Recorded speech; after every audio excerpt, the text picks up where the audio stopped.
I just want to address something. I was watching Braxton Family Values, and Michael Braxton, Dr. Braxton basically was talking about how some women in the family don't even acknowledge him sometimes.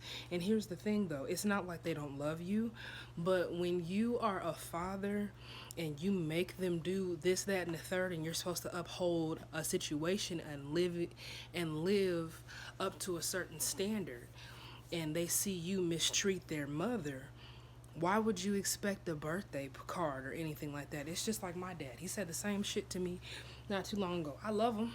I'm gonna always love him. The respect comes when it's supposed to be given, and I'm sorry, maybe that's not the word of God. Well, I don't really care, because my thing about it is, when you, and this is the reason why I said men need to take responsibility for what they do when it comes down to being the husband in a family. Listen, when you're the father, you see what I'm saying? And you decide to do stuff that you're not supposed to do, and you get caught because you're in flesh. I've done some stuff. I can't sit there and say that I did stuff. I messed up a lot of things, messed up a lot of friendships, messed up a lot of relationships in my life because of bad choices. And that's what something I have to hold myself accountable for. I ain't perfect. But the problem is that I hate when people want to sit there and tell their kids, I deserve this and that and third. What did you pay for?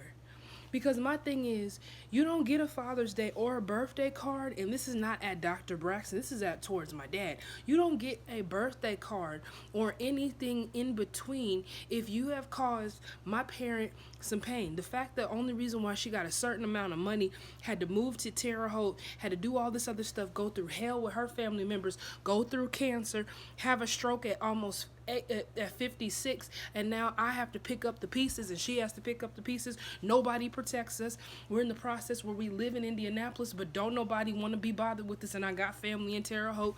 We got people we're related to that are ministers and bishops, but they don't really seem to give a crap what happens to us.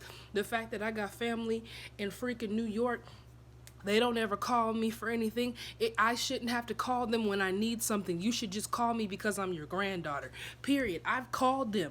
I've sent stuff before. But that's not enough, because she's mad and she thinks that I prefer my mother's family over theirs, because she thinks, because, well, I'm not going to lie, my mom's side of the family are Indians. So they think that I prefer the Indian side of the family more so than the black side of the family. I've never or the Jamaica side of the family, however you put it. It doesn't matter. Kids go to where they are supported the most. If the father supports them more than the mother, that's where they gravitate to. If the female is taking care of the kids more than the father, that's what they gravitate to. That's why it's important to get married when you are aware. That's why I told my friend who's married right now, I said, you want to sit there and make statements and accusations and alleged statements about stuff, and you don't even understand what's going on. You want to sit there and say all this stuff about my mom, and then when she said something to you, you felt like I did something to you. But it's okay for you and your mother to talk about us? Oh, I didn't hear that. That's what I'm saying. So it's hard. I really don't care if I have friends or not. I'm trying to just be myself. I'm trying to build myself up, take care of myself, whether I have. You do not come into this world with people. You die. You're born by yourself. You die by yourself. It doesn't really make a difference. You gain to know people when you get older, but then people ain't permanent. Half the people are just around you just because of your name. And that's why I made a statement like I said about the Braxtons, because I felt like, why would you sit there and say something rude and disrespectful for Rashida, whatever the hell her name is, to sit there and come for Tawanda like that was rude and disrespectful all the way around. You had no business saying anything about her. You don't know what caused her to be in that situation. I don't care if she is in the wrong. That's not for you to say. It doesn't matter. If you are so-called a federal person who works for the government, then you need to keep your mouth shut and mind the business that pays you. What happens in the Braxton family remains in the Braxton family. We as blockers can make comments all day long, but they're still going to do what the hell they want to do. You want to know why? Because that's what they decide to do. I get tired of people judging everybody and they don't even have their stuff together. When I say make statements about people want Beyonce and Nicki Minaj and Rihanna, it's because it's a fact. Most men, especially in my age group, do not like women, either my complexion, or if they do like my complexion, they want them to be very, very, very, very skinny. And if they are big, they only want to screw with you. That is the truth. People don't like black women because if they liked black women, they would love us. They would treat us like we are worth something. People wouldn't be laughing in our face, making us feel like anything. This is the truth about America. People want white folks more than they want black people. If you're light and bright, that's what they want. A person said they're saying you got to stop being negative. No, we need to be honest about stuff. If this wasn't true, we wouldn't have people that are always working the underdog jobs. We got to straighten our hair and make sure it looks immaculate just to get a bullshit job. I'm just stating the obvious. This is not me being mean. This is not me being hard. This is me being honest. The fact that my teeth are falling apart. I got 3 holes in my teeth for places, a 4th hole in my teeth for things that should have been fixed when they were supposed to be fixed. I don't even have the money to pay for stuff. So it could be that you, in losing jobs, people saying that you're doing stuff. I'm not here to lie for people. I want to take care of myself just like the next person. I shouldn't have to sit there and scam and be on bullshit just to get what I need. Because you're going to go to jail if you're stealing from your taxes. I still haven't gotten my taxes. That's what I'm talking about. When I say I have no support, I have no family support, no friend support. I have nobody but my mother, my pet, and God. That's what happens when you have people who are on shit. And I'm exposing it because I hate this city, I hate this country, and I'm tired of being treated like I'm not important. And then for black men who go through just as much stress as we do, gonna sit there and side with the white women because they just want their dick sucked, I got a problem with that. Tell the truth. You prefer what you prefer, but don't knock a black woman down just because you don't have the balls to deal with your own people. You don't.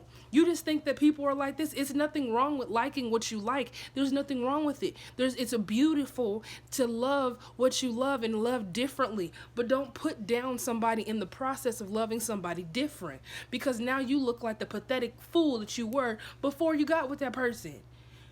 So we're supposed to cry because I'm just trying to understand why everybody thinks it's okay to be disrespectful.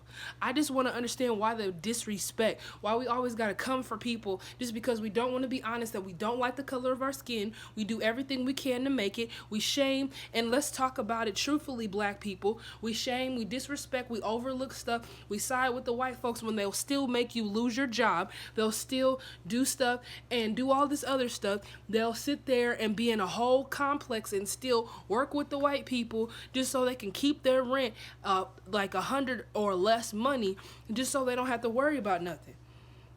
That's what we do. We steal from each other, we rob from each other, and we wonder why we are not strong as a people. We don't know how to be strong as a people because we cutthroat each other. Let's talk about it. We'll sit there and be thinking it's funny, tear somebody down in the shade room, do all this other stuff to be disrespectful to people, and we're black. We're the ones that are struggling, not these other people. All these other people got jobs and businesses. Nigerian folk got jobs and businesses, but the black people in this state and this country are the ones that are struggling. That's the ones that are struggling.